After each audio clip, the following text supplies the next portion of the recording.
Left center field, Hendon waits for it. He's got it! William Carey is back to the NAIA World Series. They win it 11-4. William Carey finishes the regular season 15-3, ending it here at home 78-70. The Crusaders are conference champions. Welcome back to Behind the Shield, your inside look into William Carey Athletics. I'm your host, Ben Smith, Assistant Athletic Director, and this week we've got head women's soccer coach Danny Owens with us. So Danny, glad to have you on, man. Just a little background on Coach Owens. He's in his 21st season here at William Carey. He has a career record of 338 wins to only 70 losses and 19 ties. 12 regular season conference championships, 11 conference tournament championships, 6 Final Four appearances, 4 finals appearances, and a national championship in 2018. He's been named Conference Coach of the Year 11 times and National Coach of the Year twice. And before becoming, and he's just like Coach Farrell in our last episode, before becoming a coach here, he was a former William Carey player as well. While he played here, he was a team captain, he was an MVP, he was all-conference, and he was an All-American, first-team All-American. And before you came to William Carey to coach, you were at a high school for 3 years, and you won three straight state championships there. Coach Owens, we could do an entire segment just based on your accolades, but appreciate you coming on. We kind of want to do a little inside look at what's going on in women's soccer right now, so we'll just do a little Q&A here. You guys have already started your season. I know you had a couple preseason games that you played. Went up to Oxford and played Ole Miss in a tight game. But you've got several new faces on the pitch this year. What are some bright spots that you've seen so far? Yeah, I think we went out and we tried to we've had a large roster turnover over the last couple of years, so we tried to go out and fill some holes. And I think we've done that. We've got a handful of girls, whether they be freshmen or transfers, have kind of come right in and started for us and given us good minutes. And then we've got some other new players that are, just still getting there, trying to figure out, it's still early in the season, but we're trying to get them minutes and get them on the field as much as we can. And probably the biggest thing, we had dinner with Dr. Burnett last night, and then just the team chemistry early on has been really good. We've got so many new faces and obviously some returners, but we've kind of gelled really quick. Sometimes it takes getting on the road, getting in a hotel to do so, but we've seemed to gel, at least just watching the dynamics of the team pretty quickly. So I think that's hopefully a good strength this early in the season.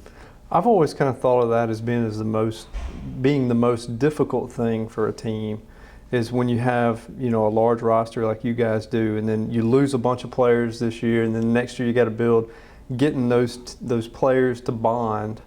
That's always the biggest challenge, I think. And once you kind of get that, it starts rolling. Yeah, it was 3 or 4 years ago, we were playing, and you could just tell something was off with the team. And we didn't travel for a really long time. And then when we went on the road, it was almost just like, bam, the team kind of switched. And so, again, sometimes it takes getting on the road, getting off campus, in the hotel. But I think our older players have done a really good job of, when we were bringing players in, all the older players were there to meet them, help them get sorted in the dorm. We rely heavily on the leaders to just communicate and touch base with everybody. And so I think that kind of welcomed all the new players and helped them feel comfortable. And I think that's really just kind of gelled the team together so early. And you talk about being on the road. I used to think that we played better on the road because, one, you've got everybody in the hotel. They're all doing the same thing. As a coaching staff, you're kind of controlling the activity there. You're controlling what they eat, what they go do, what time they're up, and all those things. And I used to think that probably benefits us. And I know going on the road's hard to do, but I always thought we played better on the road with baseball when I was coaching for those reasons, I think. So I understand what you're talking about there about getting a bonding thing going. And year in and year out, you guys are always knocking on the door for a national championship. You know, you won that one in 2018. You've been so close so many times since then. You know, I know I have PTSD when I hear somebody mention penalty kicks or, you know, at the end of the game. I know you have to have the same thoughts. But what makes your program so successful that year in and year out, you're playing for a national championship? I think it's really just the expectations of our program, and you know, when we recruit these players, it's kind of what we talk about. You know, we talk about we're going to come in, you're going to win. You know, I think that really from 2017 was kind of our first Final Four, and kind of been on a run there. This is the expectations. This is what the players are used to. Again, I rely heavily on the older players. I'm a lot tougher on the older players than I am the new players about what's expected. You know, how are people supposed to act and train, and what they're supposed to do off campus. So we have really good leadership, and you know, at the end of the day, none of these players are going to come to William Carey because we have them from all over the world just on their own, but they are here to play soccer. So we tell them, you've come across the world, or from Brandon or from Louisiana or whatever, to play and to, you know, get a degree. So it's just something we talk about. You're here to get an education, and we're here to win, and that's what we expect to do. And the older people help with that kind of mindset, and it's what we preach in the locker room. And you know, everybody's on board. We have a good group of players. It seems like every year that's really buzz into what we say, and so that's just, you know, and then obviously it helps to have good players as well. Right.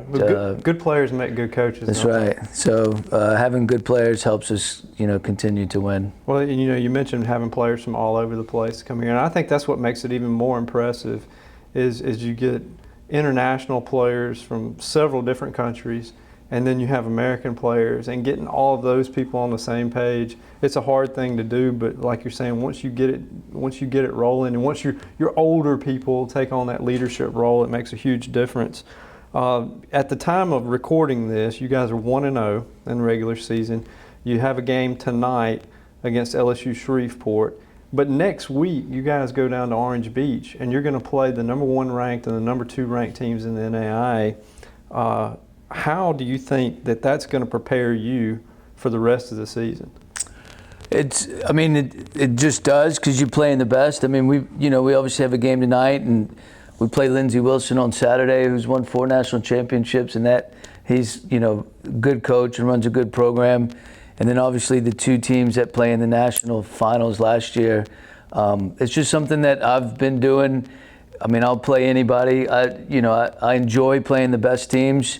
You know, we don't win all those games, but it shows so much out of the team. A few years ago, we went down in the same tournament and lost our 2 games, and it really showed us some things that we needed to work on.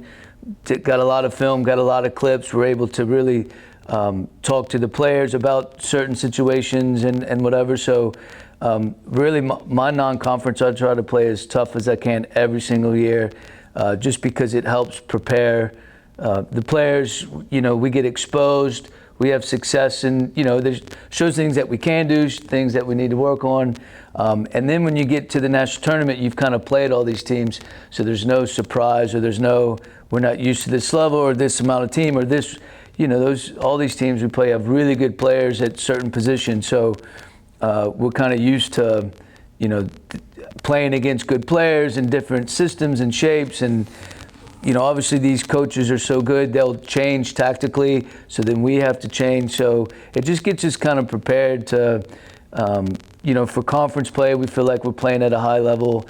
And then if we're fortunate enough to get to nationals, we've kind of seen it all between conference and our non-conference. We feel like we've seen it all. Yeah, you're battle tested. Yeah, and we're ready. You know, we're ready to go.